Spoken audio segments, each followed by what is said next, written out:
Whether it's dead weight or a student who insists on taking over the entire workload, hogs and logs can be a recipe for disastrous collaboration. And I think this is why many of us educators just swear off classroom collaboration, or we swear off group work, because we had these experiences and we know how chaotic it can be. And we know the emotions that can fly. We know how hard it is to hold other people accountable. One time I was on this English department and we had this big initiative where we were going to have choice reading in all of the English classrooms in the entire school. And so we all got this big grant and we were able to fund our own classroom libraries, and we were going to allow our students to choose what they read. And we were trained by some really brilliant experts in this area about how to run a class with choice reading and do reading conferences. And it was like this big initiative, and most of the English teachers were really excited about this work, and we put a lot of time in meetings into figuring out how it was all going to work. But I remember through every one of those meetings, there was always this one teacher who today, for the podcast purpose, we'll call him Bill. I remember Bill never said anything in these meetings about choice reading. In fact, most of the time he had his laptop open and he said he was taking notes, but every time you'd walk by him, you'd see that he was on ESPN.com or on Facebook or something like that. He gave no contribution to these meetings. And then when we launched the program, it was kind of working in many of our classes, but there was this whole segment of students in the school who, when you would ask, how's choice reading going, they'd say, oh, we don't do that. We're just reading the same books that we always read. And you dig deeper, and it was, none of his students were doing this, that none of them were doing the reading conferences, none of them were using the classroom libraries. It wasn't happening. And I got to tell you, as a member of that English department, I was frustrated about it.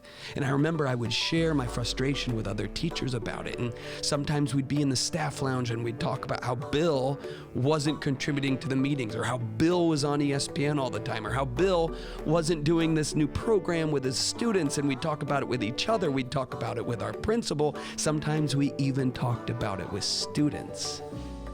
And I got to tell you, sometimes it even devolved into gossip. And we'd basically talk to everyone there could be to talk about it, except who? That's right, Bill. Nobody ever talked with Bill about this. And I got to tell you, the program kind of slowly dissolved. It really needed a full buy-in on the staff, and when it wasn't happening, it kind of fell apart over time.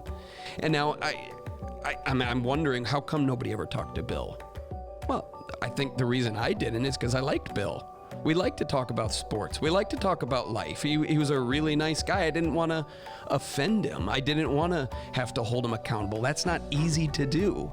But as a result of that, we never found out why he didn't want to engage. Was he possibly an introvert and just didn't have the opportunity to express how he was feeling? Did he sometimes feel drowned out by certain people in that meeting who were a little bit louder than others? That's me, by the way. Right? Could he possibly have just been lazy? I don't know, because nobody ever talked to him about it. Right? There is a consequence to not knowing how to hold other people accountable for things and be able to hold them on task and use tools and protocols and practices that lead to healthy collaboration. And I think we're seeing the result of it in our society right now. It seems like we have a society that doesn't know how to use healthy accountability, right? And I think that's what leads to the vicious cycles that happen on social media. People don't know how to communicate their displeasure with others. They don't know how to communicate growth rather than punishment. I think that's why we see some of this cancel culture. You can quote unquote that if you want, but this idea of not listening to other people's sides, or this idea of, I don't want to hear what you have to say as long if it's not aligning with my views, because people don't know how to actually do that. And yet we need to figure out how to do this, right? Healthy accountability isn't just punitive. It's not saying, hey, Bill, you're not working well on the team. Now here's a punishment for it. Instead, healthy accountability needs to be restorative. It's got to restore what we were trying to accomplish. And we've got to teach students how to do this. How can we use healthy ways to hold each other accountable so that we can collaborate well, so that we can have a society that collaborates well, so that we can all be successful at some point?